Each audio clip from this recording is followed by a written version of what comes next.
ತಪಸ್ವಾಧ್ಯಾಯ ಶುಶ್ರೂಷಾ ಕೃಷ್ಣಪೂಜಾರತಂ ಮುನಿಂ ವಿಶ್ವೇಶಮಿಷ್ಟದಂ ವಂದೇ ಪರಿವ್ರಾಟ್ ಚಕ್ರವರ್ತಿನಂ.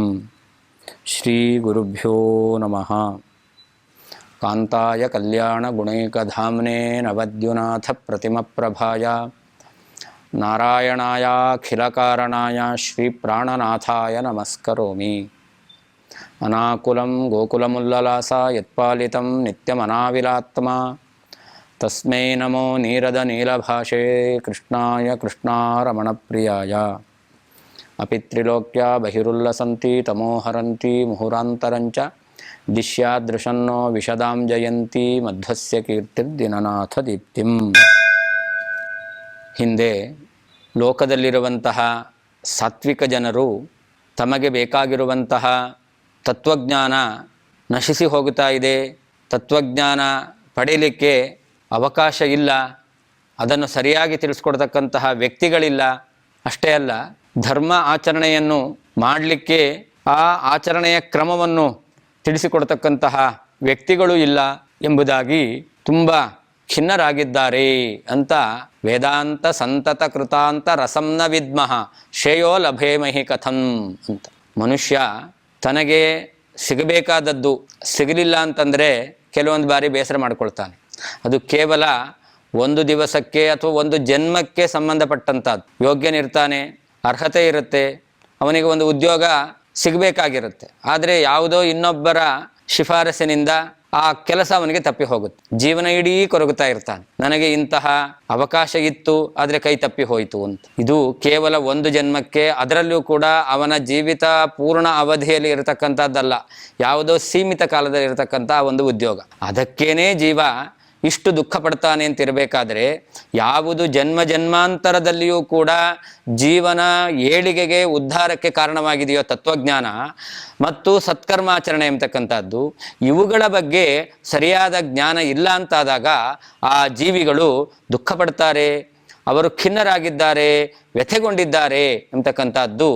ಇದು ನಿಜವಾಗ್ಲೂ ಕೂಡ ಅವರ ಯೋಗ್ಯತೆ, ಅವರ ಸ್ವರೂಪ ಸಾತ್ವಿಕ ಸ್ವರೂಪ ಎಂಬತಕ್ಕಂಥದ್ದು ತಿಳಿದು ಬರುತ್ತೆ. ಅದನ್ನೇ ಭಗವಂತ ಕರುಣಾಪದಂನಃ ಅಂತ ಹಿಂದೆ ವಾಯುದೇವರಿಗೆ ಆದೇಶವನ್ನು ಮಾಡುವಾಗ ತಿಳಿಸಿದ್ದ.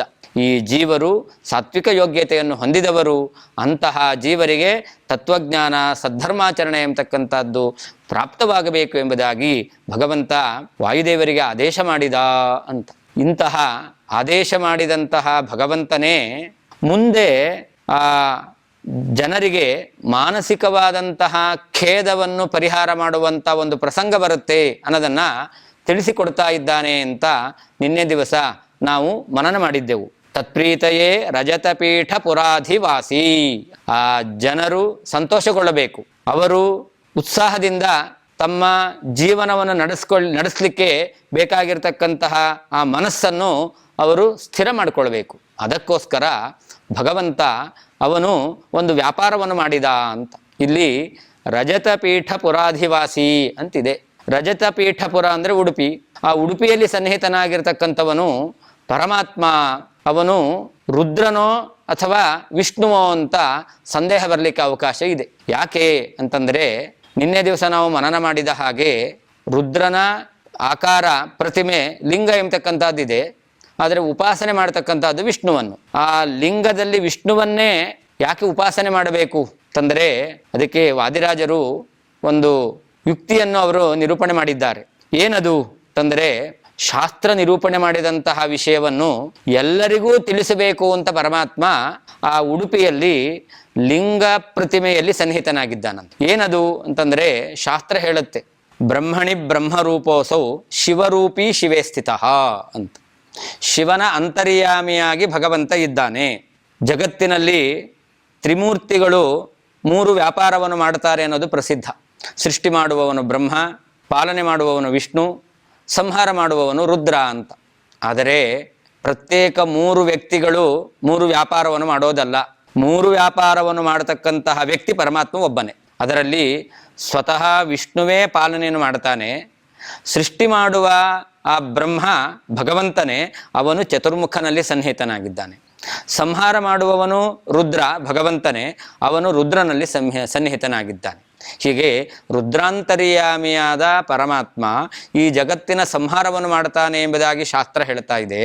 ಈ ಶಾಸ್ತ್ರದ ಪ್ರಮೇಯವನ್ನು ಎಲ್ಲರಿಗೂ ತಿಳಿಸಬೇಕು ಎಂಬುದಾಗಿ ಭಗವಂತ ಶಿವಾಂತರ್ಯಾಮಿತಾಂ ಸ್ವೀಯಾನ್, ತನ್ನಲ್ಲಿರ್ತಕ್ಕಂತಹ ರುದ್ರದೇವರ ಅಂತರ್ಯಾಮಿಯಾಗಿದ್ದಾನೆ ಎಂಬತಕ್ಕಂತಹ ಏನೊಂದು ಸ್ವರೂಪ ಇದೆಯಲ್ಲ, ಇದನ್ನು ಪ್ರಿಯಾನ್ ಪ್ರತಿ ನಿಬೋಧಯನ್, ತನ್ನ ಭಕ್ತರು, ತನಗೆ ಪ್ರೀತಿಗೆ ಪಾತ್ರರಾದವರು ಅಂತಹ ವ್ಯಕ್ತಿಗಳಿಗೆ ತಿಳಿಸಬೇಕು ಎಂಬುದಾಗಿ ಭಗವಂತ ದಯಾವಾರಿನಿಧಿ ಅಂತ, ದಯಾಮಯನಾಗಿರ್ತಕ್ಕಂಥ ಪರಮಾತ್ಮ ಶೈವೀಂ ಶಿಲಾಂ ಅಂತ, ಈ ರುದ್ರದೇವರು ಪ್ರತಿಮೆ, ಆ ರುದ್ರದೇವರ ಆಕಾರದಲ್ಲಿರ್ತಕ್ಕಂಥ ಪ್ರತಿಮೆಯನ್ನು ಭಗವಂತ ಅಲ್ಲಿ ಆಶ್ರಯಿಸಿಕೊಂಡಿದ್ದಾನಂತೆ, ಅರ್ಥಾತ್ ಆ ಪ್ರತಿಮೆಯಲ್ಲಿ ಸನ್ನಿಹಿತನಾಗಿದ್ದಾನೆ. ಹೀಗೆ ಆ ರುದ್ರದೇವರ ಪ್ರತಿಮೆಯಲ್ಲಿ ಸನ್ನಿಹಿತನಾಗುವ ಮೂಲಕ ಪರಮಾತ್ಮ ತಾನು ರುದ್ರಾಂತರ್ಯಾಮಿ ಎಂಬುದನ್ನು ಪ್ರಕಟ ಮಾಡಿದ್ದಾನಂತೆ. ಹೀಗೆ ವರ್ಣನೆ ಮಾಡ್ತಾರೆ. ಅಥವಾ ಇನ್ನೂ ಒಂದು ಅದಕ್ಕೆ ಅರ್ಥ ಇದೆ ಅಂತ ವರ್ಣನೆ ಮಾಡ್ತಾರೆ. ಭಗವಂತ ರುದ್ರದೇವರ ಪ್ರತಿಮೆಯಲ್ಲಿ ಸನ್ನಿಹಿತನಾದ ಯಾಕೆ ಅಂತಂದರೆ, ಶಾಸ್ತ್ರದಲ್ಲಿ ಇವತ್ತು ಯಾರು ರುದ್ರ ಪದವಿಯಲ್ಲಿ ಇದ್ದಾರೋ ಆ ದೇವರು ಮುಂದೆ ಶೇಷ ಪದವಿಗೆ ಬರ್ತಾರೆ, ಅನಂತರದಲ್ಲಿ ಅವರಿಗೆ ಮೋಕ್ಷ ಎಂಬುದಾಗಿ ಶಾಸ್ತ್ರ ಅನೇಕ ಕಡೆಯಲ್ಲಿ ಉಲ್ಲೇಖ ಮಾಡಿದೆ. ಹಾಗಾದರೆ ರುದ್ರನಿಗೆ ಆ ಶೇಷ ಪದವಿ ಎಂಬತಕ್ಕಂಥದ್ದು ಬರಬೇಕು. ಅದಕ್ಕೋಸ್ಕರ ಪರಮಾತ್ಮ ಈಶಸ್ಯ ಅಹೀಶ ಪದವೀಂ ಭಾಸಯನ್ನಿವ ಭಾವಿನೀಂ ಅಧ್ಯಾಸ್ತೆ ಶೇಷಶಯನಃ ಸ್ನಿಗ್ಧಾಂ ಲಿಂಗಶಿಲಾಂ ಹರಿಹಿ. ಭಗವಂತ ಆ ರುದ್ರದೇವರ ಪ್ರತಿಮೆಯಲ್ಲಿ ಸನ್ನಿಹಿತನಾಗಿ ರುದ್ರದೇವರು ಮುಂದೆ ಶೇಷ ಪದವಿಗೆ ಬರಬೇಕು. ಹಾಗಾದರೆ ಆ ಶೇಷ ಪದವಿಯಲ್ಲಿ ಆ ರುದ್ರದೇವರು ಯಾವ ಕಾರ್ಯವನ್ನು ನಿರ್ವಹಿಸಬೇಕಲ್ಲ, ಆ ಕಾರ್ಯವನ್ನು ನಿರ್ವಹಿಸಲಿಕ್ಕೆ ಬೇಕಾಗಿರ್ತಕ್ಕಂಥ ಏನೇನು ಅವನಿಗೆ ಒಂದು ಬುದ್ಧಿ ಚಾತುರ್ಯ ಎಂಬತಕ್ಕಂಥದ್ದು, ಈಗಿನ ಕಾಲದಲ್ಲಿ ನಾವೇನು ಟ್ರೈನಿಂಗ್ ಅಂತ ಹೇಳ್ತೇವೆ, ಅಂತಹ ಒಂದು ತರಬೇತಿಯನ್ನು ಕೊಡಲಿಕ್ಕೋಸ್ಕರ ಪರಮಾತ್ಮ ಆ ರುದ್ರನ ಒಳಗಡೆ ಸನ್ನಿಹಿತನಾಗಿದ್ದುಕೊಂಡು ಮುಂದೆ ಅವನಿಗೆ ಶೇಷ ಪದವಿಯನ್ನು ನಾನು ಕೊಡ್ತೇನೆ, ಅದಕ್ಕೆ ಬೇಕಾಗಿರ್ತಕ್ಕಂತಹ ಎಲ್ಲ ಬೌದ್ಧಿಕವಾದಂತಹ ಸಾಮರ್ಥ್ಯವನ್ನು ತುಂಬುತ್ತೇನೆ ಅನ್ನೋದನ್ನು ಭಗವಂತ ತೋರಿಸ್ಲಿಕ್ಕೋ ಏನೋ ಎಂಬಂತೆ ಆ ರುದ್ರದೇವರ ಪ್ರತಿಮೆಯಲ್ಲಿ ಸನ್ನಿಹಿತನಾಗಿದ್ದಾನೆ. ಹೀಗೆ ಭಗವಂತ ಆ ರುದ್ರರ ಪ್ರತಿಮೆಯಲ್ಲಿ ಸನ್ನಿಹಿತನಾಗಿದ್ದಕ್ಕೆ ವಾದಿರಾಜತೀರ್ಥ ಶ್ರೀಪಾದಂಗಳವರು ಇಂತಹ ಒಂದು ಕಾರಣಗಳನ್ನು ಕೊಟ್ಟಿದ್ದಾರೆ. ಹೀಗೆ ಆ ರುದ್ರನ ಲಿಂಗರೂಪವಾದ ಪ್ರತಿಮೆಯಲ್ಲಿ ಸನ್ನಿಹಿತನಾಗಿರ್ತಕ್ಕಂತಹ ಪರಮಾತ್ಮ ಈ ದುಃಖಗೊಂಡಂತಹ ಜನರಿಗೆ ಒಂದು ಸೂಚನೆಯನ್ನು ಕೊಟ್ಟ. ಏನು ಸೂಚನೆಯನ್ನು ಕೊಟ್ಟ ಅಂತಂದರೆ, ನಿನ್ನೆ ದಿವಸ ನಾವು ಮನನ ಮಾಡಿದ ಹಾಗೆ ಭಗವಂತ ಆವಿಷ್ಟವಾನ್ ಅಕುಶಲಂ ಪುರುಷಂ ಪ್ರಕೃತ್ಯ, ಉಡುಪಿಯಲ್ಲಿ ಸಾವಿರಾರು ಜನ ಸೇರಿರುವಂತಹ ಒಂದು ಉತ್ಸವ. ಅನೇಕ ಬಾರಿ ಉಡುಪಿಯ ಕ್ಷೇತ್ರಕ್ಕೆ ಬಂದು ಹೋದ ಜನರೇ ಇದ್ದಾರೆ. ಒಬ್ಬ ವ್ಯಕ್ತಿ ಅವನಿಗೆ ಬೌದ್ಧಿಕವಾಗಿರ್ತಕ್ಕಂತಹ ತಿಳುವಳಿಕೆ ಇಲ್ಲ, ದೈಹಿಕವಾಗಿರ್ತಕ್ಕಂಥ ಶಕ್ತಿ ಇಲ್ಲ ಅಂತ ಎಲ್ಲರಿಗೂ ಗೊತ್ತು. ಅಂತಹ ವ್ಯಕ್ತಿಯಲ್ಲಿ ಭಗವಂತ ಪ್ರವೇಶ ಮಾಡಿದ್ದಾನಂತೆ. ಆವಿಷ್ಟವಾನ್ ಅಕುಶಲಂ ಪುರುಷಂ ಪ್ರಕೃತ್ಯ, ಹುಟ್ಟಿನಿಂದಲೇನೆ ಅವನ ಅವಯವಗಳಲ್ಲಿ ಊನತೆ ಎಂಬತಕ್ಕಂಥದ್ದಿದೆ. ನಡಿಲಿಕ್ಕೆ ಬರೋದಿಲ್ಲ, ಮಾತಾಡಲಿಕ್ಕೂ ಬರೋದಿಲ್ಲ, ಅಷ್ಟೇ ಅಲ್ಲ ಬುದ್ಧಿಶಕ್ತಿಯೂ ಇಲ್ಲ. ಇಂತಹ ಒಬ್ಬ ಜೀವನಲ್ಲಿ ಭಗವಂತ ಪ್ರವೇಶ ಮಾಡಿದ್ದಾನಂತೆ. ಪ್ರವೇಶ ಮಾಡಿ ಭಗವಂತ ಆ ವ್ಯಕ್ತಿಯ ಮೂಲಕ ಆ ಉಡುಪಿಯ ಅನಂತೇಶ್ವರದ ದೇವಾಲಯದ ಮುಂದೆ ಇರತಕ್ಕಂಥದ್ದು ಒಂದು ದೊಡ್ಡದಾಗಿರ್ತಕ್ಕಂತಹ ಧ್ವಜಸ್ತಂಭ, ಕಲ್ಲಿನ ಕಂಬ ಎಂಬತಕ್ಕಂಥದ್ದು, ಅದನ್ನು ಏರ್ತಾ ಇದ್ದಾನಂತೆ. ಈ ವ್ಯಕ್ತಿಗೆ ನಡಿಲಿಕ್ಕೆ ಬರಲ್ಲ ಅಂತ ಎಲ್ರಿಗೂ ಗೊತ್ತು. ಹಾಗಾದರೆ ನಡಿಲಿಕ್ಕೇನು ಎದ್ದು ನಿಂತ್ಕೊಳ್ಳಿಕ್ಕೂ ಆಗೋದಿಲ್ಲ.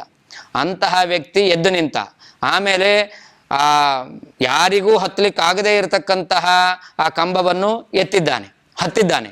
ಆ ಕಂಬವನ್ನು ಹತ್ತಿ ಆ ಕಂಬದ ಮೇಲೆ ಇರತಕ್ಕಂತಹ ಅದು ಕೇವಲ 1 ಅಡಿ ಜಾಗ ಎಂಬತಕ್ಕಂಥದ್ದು. ಅಂತಹ ಜಾಗದಲ್ಲಿ ನಿತರಾಮ್ ಅನೃತ್ಯತ್, ಚೆನ್ನಾಗಿ ನರ್ತನೆ ಮಾಡ್ತಾ ಇದ್ದಾನಂತೆ. ಒಂದೊಂದು ಆಶ್ಚರ್ಯ, ಏಳಲಿಕ್ಕೆ ಬರಲ್ಲ, ನಡಿಲಿಕ್ಕೆ ಬರಲ್ಲ, ಅಂಥವನು ಯಾರಿಗೂ ಹತ್ತಲಿಕ್ಕಾಗದೇ ಇರತಕ್ಕಂಥ ಕಂಬವನ್ನು ಹತ್ತೋದು ಮಾತ್ರ ಅಲ್ಲ, ಹತ್ತಿದ ಮೇಲೆ ಅವನು ನರ್ತನ ಮಾಡೋದು.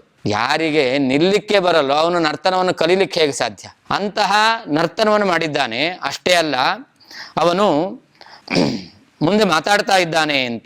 ಭಗವಂತ ಅವನ ಮೂಲಕ ಮುಂದೆ ಏನು ನಡೆಯುತ್ತೆ ಅಥವಾ ಭಗವಂತನ ಅನುಗ್ರಹ ಆದರೆ ಏನೇನಾಗುತ್ತೆ ಅನ್ನೋದನ್ನು ತೋರಿಸಿಕೊಡ್ತಾ ಇದ್ದಾನೆ. ಜೀವರಲ್ಲಿ ಭಗವಂತ ಪ್ರೇರಕನಾಗಿದ್ದುಕೊಂಡು ಎಲ್ಲವನ್ನು ಮಾಡಿಸ್ತಾನೆ.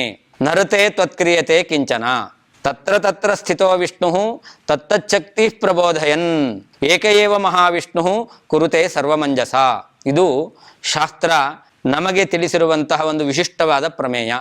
ಎಲ್ಲವನ್ನೂ ಮಾಡಿಸುವವನು ಪರಮಾತ್ಮ. ಪರಮಾತ್ಮನ ಪ್ರೇರಣೆ ಇಲ್ಲದೇನೆ ಏನೂ ನಡೆಯೋದಿಲ್ಲ. ಇದಕ್ಕೆ ಒಂದು ಸ್ಪಷ್ಟವಾದ ಉದಾಹರಣೆ, ಈ ಕುಂಟ ಮತ್ತು ಮಂದಬುದ್ಧಿ ಉಳ್ಳಂತಹ ವ್ಯಕ್ತಿಯ ಮೂಲಕ ಭಗವಂತ ವ್ಯಾಪಾರವನ್ನು ಮಾಡಿಸಿದ್ದು. ಅವಯವದಲ್ಲಿ ಸೌಷ್ಠವ ಇಲ್ಲದೇ ಇದ್ದಾಗ ಅಂತಹ ವ್ಯಕ್ತಿ ಅವನು ಕಂಬವನ್ನು ಏರಿ ಅವನು ನರ್ತನವನ್ನು ಮಾಡ್ತಾನೆ ಅಂತಂದರೆ ಇದು ಹೇಗೆ ಸಾಧ್ಯ? ಇದಕ್ಕೆ ಒಳಗಡೆ ಪರಮಾತ್ಮ ಇದ್ದಾಗ ಈ ವ್ಯಾಪಾರ ನಡೀತು. ಹಾಗೆ ಈಗ ಮನುಷ್ಯರ ಅವಸ್ಥೆ ಹೇಗಿತ್ತು ಅಂತಂದರೆ ಅವರು ಎದ್ದು ನಡೆಯುವಂತಹ ಪರಿಸ್ಥಿತಿಯಲ್ಲಿ ಇರಲಿಲ್ಲ. ಹಿಂದೆ ಹೇಳಿದಂತಹ ಅನೇಕ ವಿಧವಾಗಿರ್ತಕ್ಕಂತಹ ಈ ಸಿದ್ಧಾಂತದ ಗೊಂದಲದಿಂದಾಗಿ ಅವರ ಮನಸ್ಸಿನಲ್ಲಿ ಯಾವ ರೀತಿಯಲ್ಲಿ ಧ್ಯಾನ ಮಾಡಬೇಕು, ಯಾವ ರೀತಿಯಲ್ಲಿ ಕರ್ಮಾಚರಣೆ ಮಾಡಬೇಕು ಎಂಬತಕ್ಕಂತಹ ಸಂಶಯ ಎಂಬತಕ್ಕಂತಹದ್ದು ಉಂಟಾದ್ದರಿಂದ ಎಲ್ಲರೂ ಕೂಡ ಒಂದು ರೀತಿಯಲ್ಲಿ ಮಲಗಿದಂತೆ, ಧರ್ಮಾಚರಣೆಯನ್ನು ಮಾಡಲಿಕ್ಕೆ ಅವರಿಗೆ ಆಸಕ್ತಿ ಎಂಬತಕ್ಕಂಥದ್ದು ಇಲ್ಲದ ಪರಿಸ್ಥಿತಿಯಲ್ಲಿ ಇದ್ದಾರೆ. ಅಂತಹ ಸಂದರ್ಭದಲ್ಲಿ ಅವರಿಗೆ ಪರಮಾತ್ಮ ಮುಂದೆ ಅವತಾರ ಮಾಡುವಂತಹ ಮಧ್ವಾಚಾರ್ಯರ ಮೂಲಕ, ವಾಯುದೇವರ ಮೂಲಕ ಯಾವ ರೀತಿಯಲ್ಲಿ ಚೈತನ್ಯವನ್ನು ತುಂಬಿಸಿ ಅವರಿಗೆ ಅನುಗ್ರಹವನ್ನು ಮಾಡ್ತಾನೆ ಅನ್ನೋದನ್ನು ಈ ಒಂದು ವ್ಯಾಪಾರದ ಮೂಲಕ ತಿಳಿಸಿಕೊಟ್ಟಿದ್ದಾನೆ. ಏನು ತತ್ವ ಎಂಬುದಾಗಿ ತಿಳಿಯಕ್ಕೆ ಅವಕಾಶ ಇಲ್ಲದೇನೆ, ಕರ್ಮವನ್ನು ಅನುಷ್ಠಾನ ಮಾಡಲಿಕ್ಕೆ ಆಗದೇನೆ ಮಲಗಿದ ಸ್ಥಿತಿಯಲ್ಲಿರುವಂತಹ ಜೀವರಿಗೆ ಮುಂದೆ ಬರತಕ್ಕಂಥ ತತ್ವಗಳ ಮೂಲಕ ಒಂದು ವಿಶಿಷ್ಟವಾಗಿರ್ತಕ್ಕಂತಹ ಚೈತನ್ಯವನ್ನು ತುಂಬಿ ಅವರಲ್ಲಿ ತತ್ವವನ್ನು ತಿಳಿಯುವ, ಕರ್ಮವನ್ನು ಅನುಷ್ಠಾನ ಮಾಡ್ತಕ್ಕಂಥ ಪ್ರೇರಣೆಯನ್ನು ನೀಡಿ ಅಷ್ಟೇ ಅಲ್ಲ, ಅವರನ್ನು ಎತ್ತರಕ್ಕೆ ಭಗವಂತ ಕರ್ಕೊಂಡು ಹೋಗುತ್ತಾನೆ ಅಂತ.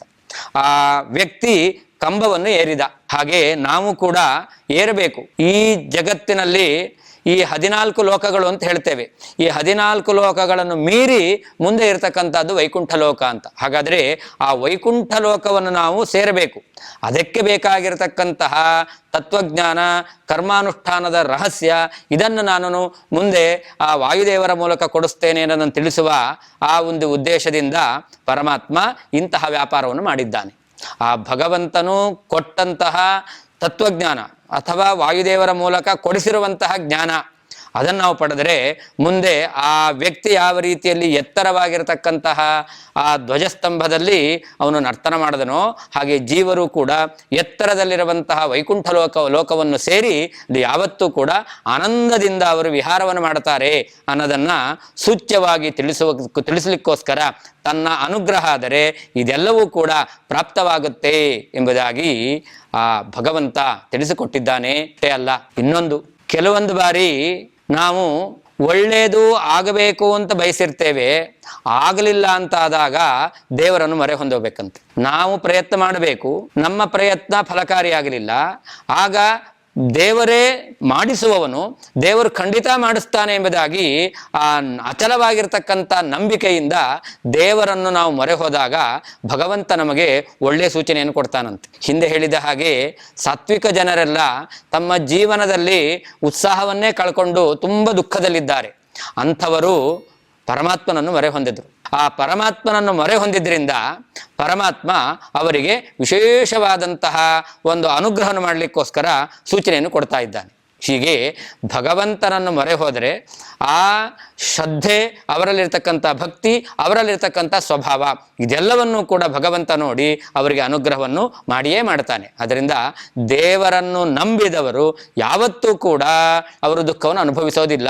ನಂಬಿ ಕೆಟ್ಟವರಿಲ್ಲ ರಂಗಯ್ಯನ ಅಂತ ದಾಸರು ಹೇಳಿದ ಹಾಗೆ ಆ ಭಗವಂತ ಅವರಿಗೆ ಮಾನಸಿಕವಾಗಿ ಸಂತೋಷವನ್ನು ಕೊಟ್ಟೇ ಕೊಡ್ತಾನೆ ಎಂಬತಕ್ಕಂಥ ಸಂದೇಶವನ್ನು ಕೂಡ ಇದರಿಂದ ನಾವು ತಿಳಿಯಬಹುದು.